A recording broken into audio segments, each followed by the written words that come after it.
होती म्हणजे एक असतो ना जीवाणू टाकतो, विरजण टाकलं जातं. काय असतं विरजण? जीवाणू असतात त्याच्यात आणि ते जीवाणू इतक्या फास्ट पद्धतीने मल्टिप्लाय होतात की जादू झाल्यासारखं सकाळीच त्याचं दुधाचं दही होत. मोड आलेले धान्यात लगेच सकाळीच मोड आलेले असतात. हे आहे प्रोबायोटिक्स. आता what is mean by prebiotics? The prebiotics are the food that are the food of the probiotics. म्हणजे हे प्रोबायोटिक जे जीवाणू आपल्या शरीरात ऑलरेडी आहेत, जे आपण घेतलेले आहेत वरून, ते कशावर जगणार आहेत? तर ह्या प्रीबायोटिक्स वर. हे प्रीबायोटिक्स म्हणजे काय आहे? तर कॉम्प्लेक्स कार्बोहायड्रेट. कॉम्प्लेक्स काय आहे? जटिल कार्बोहायड्रेट म्हणजे त्याच्यात तृणधान्य येतात वेगवेगळी. वेगवेगळी तृणधान्य पहा, बाजरी, ज्वारी, मका किंवा नाचणी, वरई, हे सगळे तृणधान्य आहेत. त्याच्याबरोबरच काय फायबर्स. आपले कोच सांगतात की नाही, फायबरयुक्त जेवण जेवा, म्हणजे पालेभाज्या खा. त्याच्याबरोबरच काय खातात? काकडी, गाजर, टोमॅटो हे खा. काय आहे याच्यात?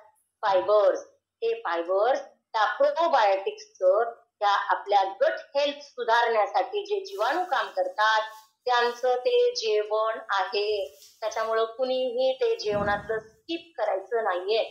सगळ्यांनी सॅलेड्स खायचे आहेत, प्रोबायोटिक्स खायचे आहेत. सगळ्यांनाच हे अवेलेबल होतं का बरं? किंवा तितक्या प्रमाणात ते खाल्लं जातं का? आता बघा, मला तर खूप सगळं सॅलड खाल्लं की गच्च होत. मग मी काय करते, याच्यात एक प्रकारचं असं फ्यूल आहे की ते फ्यूल याच्यात टाकलं की मला खूप सॅलड खायची गरज पडत नाही. थोडे प्रमाणात तर खायलाच लागतात, पण जितकं खूप सगळं खाऊन त्याच्यात कंटेंट होतात ते कंटेंट त्या फूड मध्ये येतं. बरं अजून काय होतं? तर छान त्वचा मिळते, त्याच्यानंतर छान केस मिळतात. हे सगळं कशामुळे होतं? तर योग्य प्रमाणात प्रोबायोटिक्स आणि प्रीबायोटिक्स घेतल्यामुळे. आता हे कसं खायचंय? तर प्रोबायोटिक्स इतके गरजेचे आहेत की एकमेकावर रिलेटेड आहेत. जर प्रोबायोटिक नसतील तर ते काय खातील, आणि हे जर प्रीबायोटिक नसतील तर ते कशावर जगतील? म्हणजे एकमेकावर इंटर रिलेट आहे. जर आपण प्रीबायोटिक खाल्ले नाही, म्हणजे कॉम्प्लेक्स फायबर फूड खाल्ले नाहीत, फायबर युक्त जेवण जेवलो नाहीत, तर जे पण आपण वरून घेतलेले बॅक्टेरिया आहेत जे आपल्या जठरात किंवा आपल्या लहान आतड्यात जे तयार होतात त्यांना त्यांच्या वसाहती वाढवण्यासाठी खूप गरजेचं आहे. मी तुम्हाला सांगितलं की नाही, त्वचेचे रोग, पुन्हा अजून वेगवेगळे आपल्याला कॉन्स्टिपेशन होतं, मूळव्याधीचा त्रास होतो, हे सगळं आपल्या गट हेल्थवर डिपेंड आहे. म्हणजे मानसिक आरोग्य होतं, आपल्याला ऍसिडिटी होते किंवा आपली त्वचा फाटली जाते, पुन्हा अजून काय आपलं वजन कमी जास्त होतं. हे सगळं आणि सगळं आपल्या पोटातील आहारावर किंवा आरोग्यावर डिपेंड आहे. तर हे नीट ठेवण्यासाठी आपल्याला काय करायचं? आपले कोच खूप ग्रेट आहेत, त्यांना विचारायचंय की मला ऍडिशनल फूड पाहिजे याच्या फ्यूल मध्ये टाकण्यासाठी. ऍडिशनल फ्यूल काय आहे? कॉल संपला की लगेच आधीच मी विचारलं होतं बघा, जादूच्या पेटीबद्दल सांगणार. तर आता जादूची पेटी. हे पहा, माझी मुलं दोघंही डॉक्टर आहेत, माझे मिस्टरही डॉक्टर आहेत. जेव्हा आपण हॉस्पिटलमध्ये जातो तेव्हा आपल्याला डॉक्टर आपली हिस्ट्री लिहून देतात. म्हणजे मी तुम्हाला सांगू शकते की हे काय, माझी फॅमिली बॅकग्राऊंड याच्यासाठी सांगितलेलं आहे की काय होतं ऍक्च्युअली. जेव्हा एखादा पेशंट येतो तेव्हा तो ओपीडी ला जातो आणि त्याचं कन्सेंट घेतलं जातं किंवा हिस्ट्री घेतली जाते. ती हिस्ट्री काय असते, काय होते. आधी कुठलाही डॉक्टर पाहतो की त्याचं गट हेल्थ नीट आहे का, आणि हीच आहे जादूची पेटी.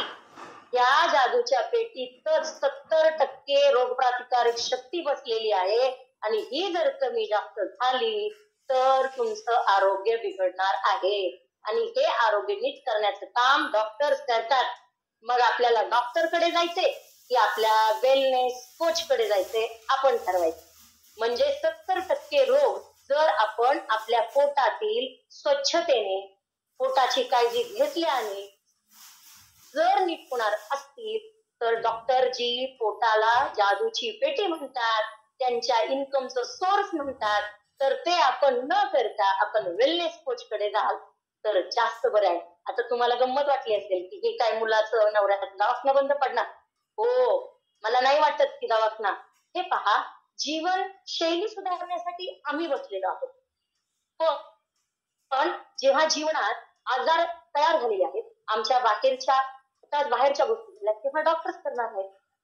तर आपण एक गोष्ट तर नक्कीच करू शकतो की आपण आजारीच पडू नये. कोण सांगणार आहे बघा? तर आपले कोच सांगणार हे की या फ्यूल मध्ये अजून ऍडिशनल कोणतं फ्यूल आहे की ज्यानं माझे केस, माझी त्वचा, माझं संपूर्ण शरीर, मला मानसिक आरोग्य स्थिर राहणार आहे, माझं गट हेल्थ नीट राहणार आहे, माझ्या त्वचेची काळजी घेतली जाणार आहे.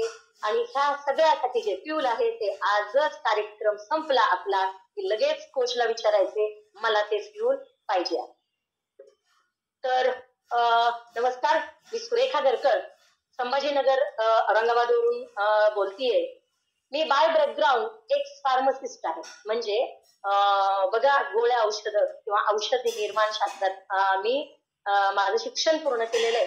त्याचबरोबर विज्ञान या विषयाची मी गेले 18 वर्ष ज्ञानदानाचं काम करते.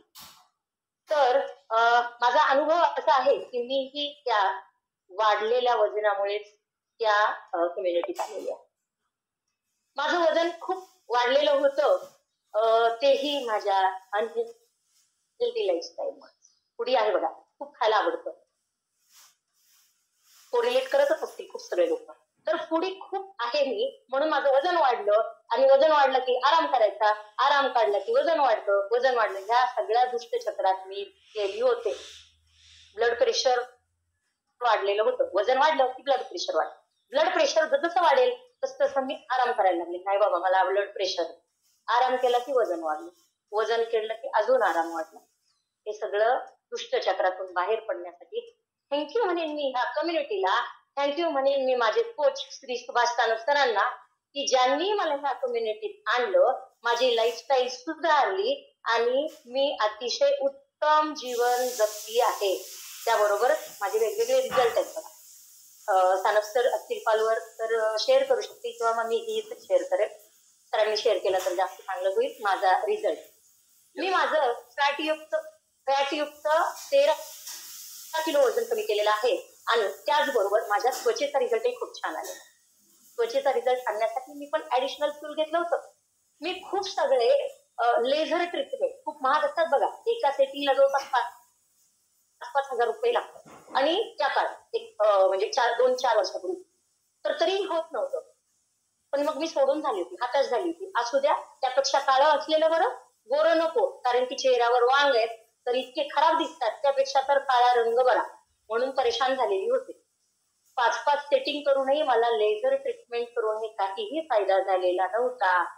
थँक्यू म्हणेन अगेन ह्या फ्यूलला की ज्याने माझी त्वचा नीट केली, माझी ब्लड प्रेशरची मोठी गोळी बंद केली. ज्या गोळीमुळं मला घराच्या बाहेर किंवा मला फार गड किल्ले चढू दिले जायचे नाही.